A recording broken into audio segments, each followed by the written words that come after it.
यीशु मसीह ने कभी ये नहीं कहा कि पारिवारिक समस्याओं को सहन करो। परिवार से प्यार का मतलब ये नहीं होता कि खुद को बर्बाद करना। रिश्तेदार होने का मतलब दूसरों को बर्बाद होने देना नहीं होता है। कुछ परिवार समस्याओं को परंपरा कहते हैं, लेकिन गलत शैली को दोहराना धार्मिकता नहीं है।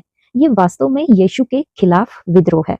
रोमियो की पत्री अध्याय 12 में दूसरे वचन के हिसाब से है कि इस संसार के सदृश मत बनो परंतु बदल जाओ। यीशु का अनुसरण पहले आता है। मतलब ये है कि अपने परिवार की उम्मीदों के बजाय उनके तरीके चुनना, चाहे इसकी कीमत आपको चुकानी पड़े। वह निष्ठा के बारे में स्पष्ट थे। लूका रचित सुसमाचार अध्याय 14 में वचन 26 को जब हम देखते हैं तो लिखा है कि अगर कोई मेरे पास आए और अपने पिता और अपनी माता, पत्नी और बच्चों और भाइयों और बहनों वरन अपने प्राण को भी अप्रिय न जाने, तो वह मेरा चेला नहीं हो सकता।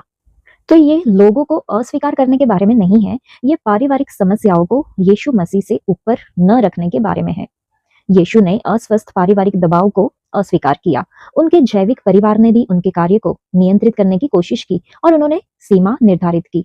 यीशु ने झुकना नहीं चुना, उन्होंने उनकी उम्मीदों के बजाय अपने कार्य को मजबूती से पकड़े रखा। मरकुस रचित सुसमाचार अध्याय 3 में वचन 21 में कि जब उसके कुटुंबियों ने यह सुना तो उसे पकड़ने के लिए निकले, क्योंकि कहते थे कि उसकी सूझ बूझ ठिकाने पर नहीं है। कभी कभी विश्वास योग्यता दूरी बनाती है। यीशु ने चेतावनी दी कि उनका अनुसरण परिवारों को विभाजित कर सकता है। इसलिए नहीं कि आप विद्रोही है, लेकिन इसलिए कि सच्चाई उजागर करती है कि समस्या क्या छुपाती है। आपकी आज्ञाकारिता और सीमाएं उन लोगों को नाराज कर सकती है जो इनकार और समस्याओं के लिए प्रतिबद्ध है। मत्ती रचित सुसमाचार अध्याय 10 में मनुष्य के बेरी उसके घर ही के लोग होंगे।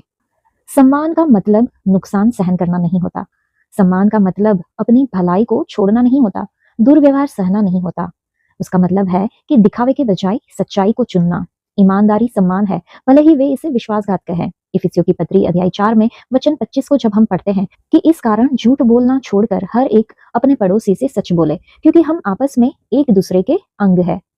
आप नुकसान में रहे बिना प्रेम कर सकते हैं। समस्याओं से दूर चलना विद्रोह नहीं है, यह मुक्ति है। ये चक्र को तोड़ता है, अगली पीढ़ी की रक्षा करता है, उपचार के लिए जगह बनाता है। यीशु ने कभी नहीं कहा कि उसके प्रति वफादार रहो जो तुम्हें नाश करते हो। ये कार्य महत्वपूर्ण है। बहुत से लोग ऐसे धर्म के साथ बड़े हुए जो लोगों के बजाय समस्याओं की रक्षा करते थे। शिक्षा जो उन्हें बताती थी कि दुर्व्यवहार को नजरअंदाज करो, चुप रहो और उसे प्रेम कहते हैं। ये झूठ परिवारों को नष्ट करते हैं, लेकिन सच्चाई उपचार लाती है और यीशु स्वतंत्रता लाते हैं। हम मिलकर लाखों लोगों को यीशु से मिलने में मदद कर सकते हैं। यीशु जीवन को पुनर्स्थापित कर रहे हैं। परमेश्वर कुछ ऐतिहासिक कर रहे हैं।